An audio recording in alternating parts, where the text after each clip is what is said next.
Flaviviruses. So it is under the branch of positive single-stranded viruses. These are infectious, and also it is Flavi is enveloped positive single-stranded RNA viruses.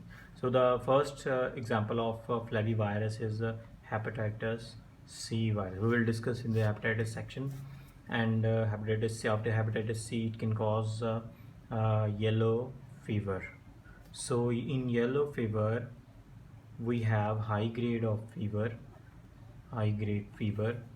and also we have black vomitus, and it affects the zone 2 of the hepatic area, and also there is a consul man bodies, and there is also yellow mean jaundice, elevated enzymes of.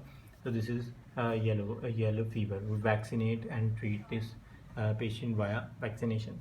Then we have the St. Louis encephalitis.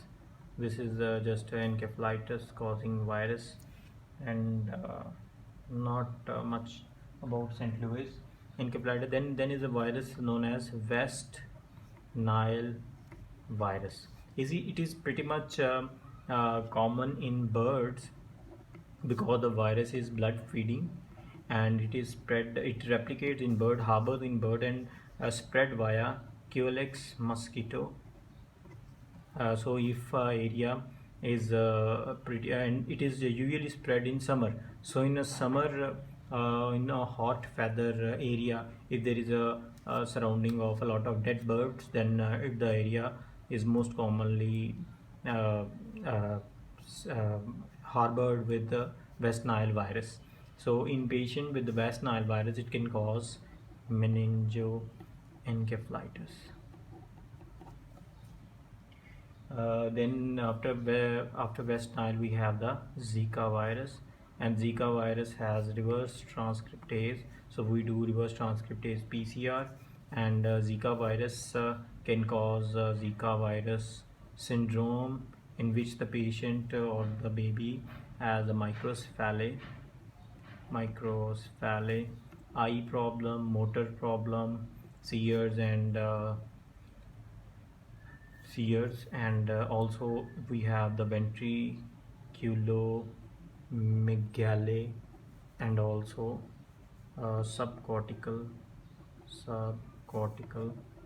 calcification subcortical calcification. And it is transmitted, this is just it is sexually transmitted or vertical transmission. And the Zika virus, in the Zika virus, the adult can suffer from conjunctivitis, low grade fever, and in 20% there is a itchy rash appearance. So this is Zika virus. So now we'll discuss the most important one, dengue virus. Dengue is a arbovirus from Aedes mosquito, and it is pretty much in the spring season or rainy season. So dengue, when a person is bitten by Aedes virus, and the Aedes carrying the dengue virus, then it can cause fever, high grade fever. It can cause rash on whole body. Then it can cause retroorbital pain and headache. Retroorbital pain, headache, fever, rash, and myalgia and arthralgia. Also there is a low neutrophil count or neutropenia. So now the patient recovered from this dengue fever, and it is recovered from supportive treatment, and now it is again reinfect with a different strain of virus, dengue virus. So now it can cause hemorrhagic fever. And in hemorrhagic fever there is a very low count of platelets, thrombocytopenia, cytopenia, which leads to bleeding, and excessive bleeding can cause low hematocrit. So we do PCR and serology for dengue virus detection, and if we want to vaccinate, we use live recombinant vaccine, in which we use yellow fever virus as a backbone, and add the strain of envelope of dengue fever and pre-membrane protein genes of dengue virus.